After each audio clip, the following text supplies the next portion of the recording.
శ్రీ గురుభ్యో నమః. విదురనీతి 50వ భాగానికి అందరికీ స్వాగతం. దాదాపుగా సంవత్సరం అయిపోయింది విదురనీతికి సంబంధించినటువంటి వీడియోస్ పోస్ట్ చేయక. అనేకమైనటువంటి ఇతర కారణములు, ఈ వీడియోస్ అనేవి షెడ్యూల్స్లో ఉన్నటువంటి కారణములు అసలు వీలు కుదరలేదు. ఈ విదురనీతి మీటికి మనం సమయం కేటాయించడానికి అసలు వీలే కుదరలేదు. ఈరోజు కుదిరింది. ఇకపై పూర్తయ్యే వరకు కూడా ప్రతి శనివారం రాత్రి 7 గంటలకు విదురనీతిని పోస్ట్ చేస్తూనే ఉంటాను. ఇప్పటికే దాదాపుగా మెయిన్ పార్ట్ అంతా కూడా పూర్తి చేశాను. కొంత ఒక 20-25% మాత్రమే ఉంది. 20-25 వీడియోస్ వస్తాయి దాదాపుగా ఈ సిరీస్లో. ఇక అంతటితో విదురనీతి అనేది పూర్తవుతుంది. ఆ తర్వాత మళ్ళీ భగవంతుడు ఇది అనుగ్రహిస్తే అప్పుడు దాని గురించి మనం వివరించుకుందాం. విదురనీతి అనేది ఎందుకు వచ్చింది అనేది మళ్ళీ ఒక్కసారి చాలా క్యాబ్ వచ్చింది కాబట్టి తెలుసుకుందాం. సంజయుడు పాండవుల దగ్గరికి రాయబారానికి వెళ్తాడు. ఉద్యోగ పర్వంలో ఉంటుంది. ఇది మహాభారతంలోని ఉద్యోగ పర్వంలో ఉంటుంది. జూదం అనేది, జూదంలో కపట జూదంలో పాండవులు అనేవారు ఓడిపోతారు. అరణ్యవాసానికి వెళ్తారు. అరణ్యవాసాన్ని పూర్తి చేసుకుంటారు. అరణ్య అజ్ఞాతవాసాలు రెండూ కూడా విజయవంతంగా పూర్తి చేసుకుంటారు. ఉత్తర గోగ్రహణ యుద్ధం అనేది ముగిసిపోతుంది. ఆ తర్వాత తమ యొక్క రాజ్యాన్ని, తమ యొక్క రాజ్యభాగాన్ని తమకు ఇవ్వమని ఒప్పందం ప్రకారం, ఆ రోజు చేసుకున్నటువంటి ఒప్పందము లేదా పందెము అని ప్రకారం తమ రాజ్యాన్ని తమకు ఇవ్వమని ఒక రాయబారిని పంపుతారు. సంజయుడు అనేటువంటి రాయబారిని మరికొంత రాయబారం కోసము ఈ కౌరవులు పంపుతారు. ఆ విధంగా రాయబారము అనేది కొనసాగుతూ ఉంటుంది. చిట్ట చివరి ప్రయత్నంగా సంజయుడు వెళ్తాడు. సంజయుడు వెళ్ళినప్పుడు కొన్ని విషయాలను చెబుతాడు. అవన్నీ చెప్పాలంటే చాలా పెద్దగా ఉంటుంది. తర్వాత ముందు తెలుసుకుందాం. విషయాలు చెబుతాడు. విషయాలు చాలా గట్టిగానే చెబుతాడు ధర్మరాజు గారు. ఆ విషయాలు ఏమి చెప్పాడు, ఈ సంజయుడు తిరిగి వచ్చేసరికి చాలా రాత్రి అవుతుంది. పాండవుల దగ్గరికి వచ్చి ధృతరాష్ట్రుడు అడుగుతాడు, ఏమన్నారు పాండవులు, సంధికి ఒప్పుకున్నారా, యుద్ధం జరగకుండా ఆగుతుందా అంటే సంజయుడు అంటారు, నీవు చేసుకున్నటువంటి కర్మకు నీవే బాధ్యుడవుతావు అని కాస్త కోపంగా మాట్లాడినట్లే, భావంగా మాట్లాడినట్టే వెళ్తాడు. దాంతో ఈ ధృతరాష్ట్రుడికి నిద్ర పట్టదు. పానం మినుక్కు అంటుంది. ఏమవుతుంది, సంజయుడు ఏమన్నాడు అర్థం కాలేదు. యుద్ధం ఆపుతాడా, పాండవులు ఒప్పుకున్నారా అనేటువంటి విషయాన్ని చెప్పడం జరుగుతుంది. అక్కడ పాండవులు చాలా గట్టి క్లాసి చెప్పడం జరుగుతుంది. ఒప్పుకుంటారు. చివరికి ఒక చిన్న ఒప్పందాన్ని పెడతారు, కానీ దాన్ని కూడా వీరు ఒప్పుకోరు. ఆ తర్వాత మళ్ళీ శ్రీకృష్ణుడు వస్తాడు. శ్రీకృష్ణుడిని మన్నించడం జరుగుతుంది. అదంతా కూడా ఉద్యోగ పర్వం యొక్క కథ. అయితే ఆ పాండవులు ఏం చెప్పారు అనేటువంటి ఆతృతతో, యుద్ధము జరుగుతుందా, జరగకుండా ఆగేటువంటి మార్గములు ఉన్నావా, ఆగితే బాగుండు అనేటువంటి ఆలోచనతో నిద్రపట్టనటువంటి ధృతరాష్ట్రుడు విదురుణ్ణి పిలిపించుకొని 4 మంచి మాటలు చెప్పవయ్యా, నాకు నిద్ర పట్టట్లేదు అంటే అప్పుడు విదురుడు ధృతరాష్ట్రునికి చెప్పినటువంటి అద్భుతమైనటువంటి నీతి వాక్య సారమే విదురనీతి. ఈ విదురనీతిలో ఉన్నటువంటి విషయం అనేది లేదు. ప్రతి ఒక్క విషయాన్ని కూడా తెలియజేస్తాడు విదురుడు. ఎంత గొప్ప విషయాలంటే రాజ్యపాలన గురించి అనుకోకండి. ఇందులో ఒక మనిషిగా జీవించడం కోసము, సరి అయినటువంటి దారిలో జీవించడం కోసం ఏమి సాధించాలనేటువంటి ప్రతి విషయాన్ని, ఏ విధంగా ప్రవర్తించాలనేటువంటి విషయాన్ని, ఎదుటి మనిషితో ఏ విధంగా ప్రవర్తించాలి, సమాజంతో ఏ విధంగా ప్రవర్తించాలి, తన కుటుంబంతో ఏ విధంగా ప్రవర్తించాలి అనేటువంటి విషయాలను అద్భుతంగా మనకు విదురుల వారు చెబుతూ ఉన్నారు. మనం తెలుసుకుంటూ ఉన్నాం. అందులో భాగంగా మరి కొన్ని విషయాలను ఈరోజు మనం తెలుసుకుందాం. అంటూ ఉన్నాడు 39వ అధ్యాయంలో మొదటి శ్లోకంలో, అనీశ్వరోయం పురుషో భవే సూత్రప్రోతాధారుమయీవ యోష దాత్రాహి దిష్టస్య వశేకిలాయం తస్మాద్వదత్వం శ్రవణే గృతోహం అంటూ ఉన్నాడు. ధృతరాష్ట్రుడికి అన్ని విషయాలు చెప్పిన తర్వాత, విదురా, నువ్వు చాలా గొప్ప విషయాలనైతే చెప్పావు, కానీ మనిషి కలిమీలేముల విషయంలో స్వతంత్రుడు కాడు. దారాలతో లాగి ఆడించబోయే కీలు బొమ్మలాంటివాడు. వాస్తవంలో బ్రహ్మదానిని దైవానికి వశం చేసినాడు. నీవు తెలుపుతూ ఉండు, నేను చెప్పేది వింటూ ఉంటాను అంటాడంటే, నీవు చెప్పేవన్నీ గొప్ప విషయాలే విదురా, నువ్వు చెప్పేవన్నీ గొప్ప విషయాలే, ఆచరించదగ్గ విషయాలే. కానీ ఇవి ఆచరించడము అనేది నా చేతుల్లో లేదు, బ్రహ్మగారి చేతిలో ఉన్నది అని విచిత్రమైనటువంటి ఒక విషయాన్ని చెబుతూ ఉన్నాడు. ఎంత గొప్ప అంటే ఇదేనండి, మన మనసులో ఉండేటువంటి విషయం కూడా ఇదే. మనం గొప్ప గొప్ప విషయాలు వింటాం. మన ధర్మంలో ఉన్నటువంటి అనేక విషయాలను ప్రవచనకారులు చెప్పినవి వింటాం, గురువులు చెప్పినవి వింటాం. ఇవన్నీ ఈ కాలానికి ఎక్కడ చేస్తామండి అని వదిలేస్తాం. అది తప్పు. అవి ఏ కాలానికైనా చేయదగినవి కాబట్టే మన పెద్దలైన వారు చెప్తారు, మన ధర్మంలో చెప్పడం జరుగుతుంది.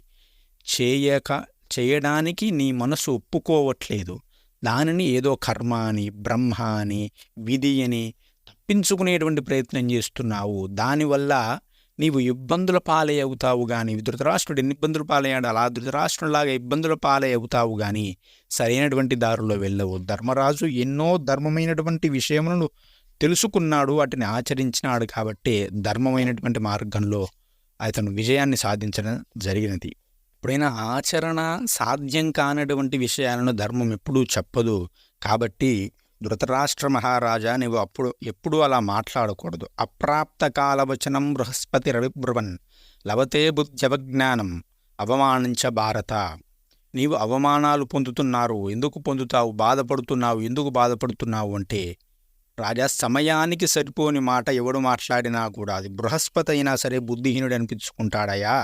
నీవు అనుకుంచుకోవడం ఏంటి? నీ కుమారులు ఎన్ని మాటలు మాట్లాడారు, ఎన్ని అప్రాప్యకాలము అసందర్భమైనటువంటి మాటలు మాట్లాడినారు.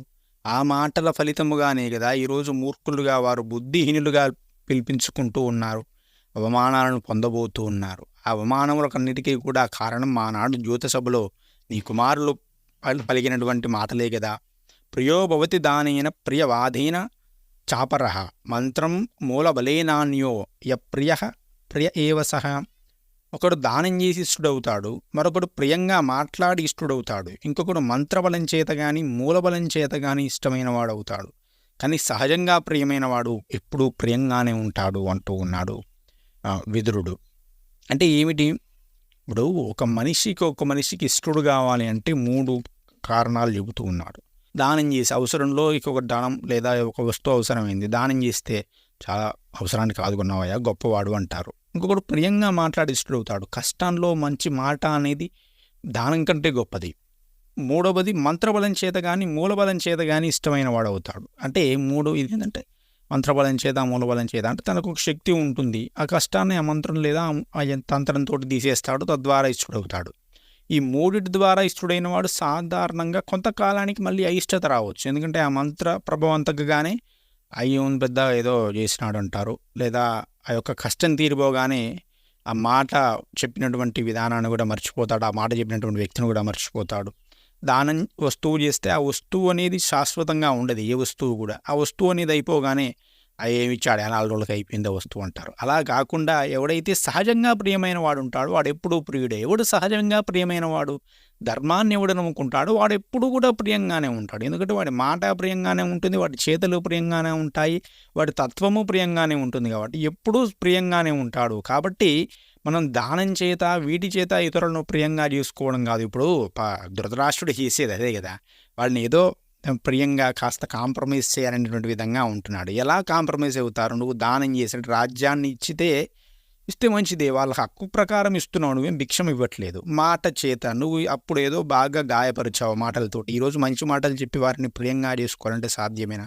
మంత్రబలం చేత మూలబలం చేత అంటే ఏదో మంత్రం వేసో మాయం వేసో ఈ యొక్క సంధి చేతనో నువ్వు వాళ్ళని సరి చేసుకుంటే ప్రియమైన వాడివి అనిపించుకుంటావేమో నలుగురి ముఖంలో కానీ నలుగురి యందు కానీ. నిజంగానే ఇవి ప్రియమైన వాడివి అని పాండవులు ఎప్పుడూ కూడా నిన్ను భావించరు. పాండవులు భావించినా కూడా జనులు అనేవారు భావించరు. ఎందుకంటే వారి యందు నీవు చేసినటువంటి దుష్టకృత్యములు అటువంటివి. కాబట్టి ఎప్పుడు మంచి చేస్తే, ఎదుటివాడికి నువ్వు మంచి చేస్తే ఎప్పుడు మంచోడనే జనాలు అంటారు. కానీ నువ్వు చెడు చేసి ఏదో దానం ఇచ్చి అంటే కత్తితో పొడిచి ఆ తర్వాత అదే వ్యక్తి వెళ్ళి ఒక 10,000 దానం చేస్తే అతడు గొప్పడవుతాడా?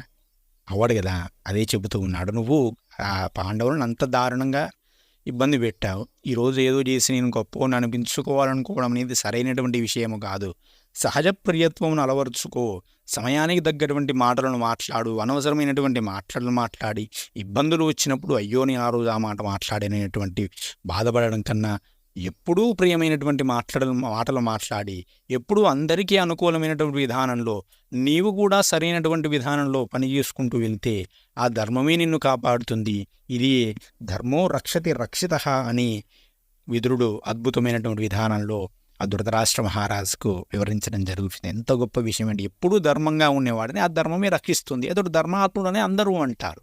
నువ్వు ధర్మంగా లేకుండా ఎన్ని దానాలు చేసినా, ఎన్ని గొప్ప మాటలు మాట్లాడినా, ఎన్ని ప్రియమైన మాటలు మాట్లాడినా కూడా అది వ్యర్థమే. నువ్వు ఎప్పుడూ ధర్మంగా ఉన్నా కూడా సరైనటువంటి విధానంలో మాట్లాడకపోతే, సందర్భానికి తగ్గట్టుగా మాట్లాడకపోతే, అంటే ఒక్కొక్క సందర్భం విషాదకరమైన సందర్భం ఉంటుంది. ఆ సమయంలో వెళ్ళి నువ్వు విషాదకరంగా అంటే వాడిని ఓదార్పు తగ్గట్టుగా మాట్లాడాలి. కానీ ఆ సమయంలో వెళ్ళి వీడింత దుష్టుడండి అని మాట్లాడడం అనేది సరైనటువంటి విషయం కాదు. నీకు శత్రువు అయినా కూడా ఆ సమయంలో వారిని ఓదార్చే విధంగానే మాట్లాడాలి. ఆ విధంగానే ఒక సంతోషకరమైనటువంటి సందర్భంలోకి వెళ్ళి వారి సంతోషాన్ని చెడగొట్టే విధంగా ఎప్పుడు కూడా మాట్లాడకూడదు. సరైనటువంటి విధానంలోనే మాట్లాడాలి. కాబట్టి మాట అనేది అత్యంత ప్రధానం. ఆ మాట అనేది సరైనటువంటి విధానంలో వినియోగించకపోతే బృహస్పతి లాంటి మహనీయుడు కూడా, బృహస్పతి అంటే సమస్త దేవతలు కూడా పురోహితుడు వంటి వాడు, మాటల్లో అతన్ని మించినటువంటి వాడు, అటువంటి వాడు కూడా అవమానాలను పొందవలసి వస్తుంది.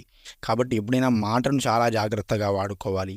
అందరి చేత గొప్పవాడు మంచివాడు అనిపించుకోవడం కోసం మీ పనులు చేసినా అవి కొంతకాలమే నిలుస్తాయి. సహజంగా నీవు మంచివాడివైతే, సహజంగా నీవు ధర్మాన్ని ఆచరించినట్లయితే నీవు ఎప్పుడు కూడా మంచివాడివి అనిపించుకుంటావు, ఎప్పుడు కూడా ధర్మాత్ముడివి అనిపించుకుంటావు అని విదురుడు అద్భుతంగా వివరించడం జరిగినది. మరికొన్ని విషయాలను వచ్చే వీడియోలో తెలుసుకోవడం జరుగుతుంది. శ్రీమాత్రే నమః. స్వస్తి. జై శ్రీరామ్.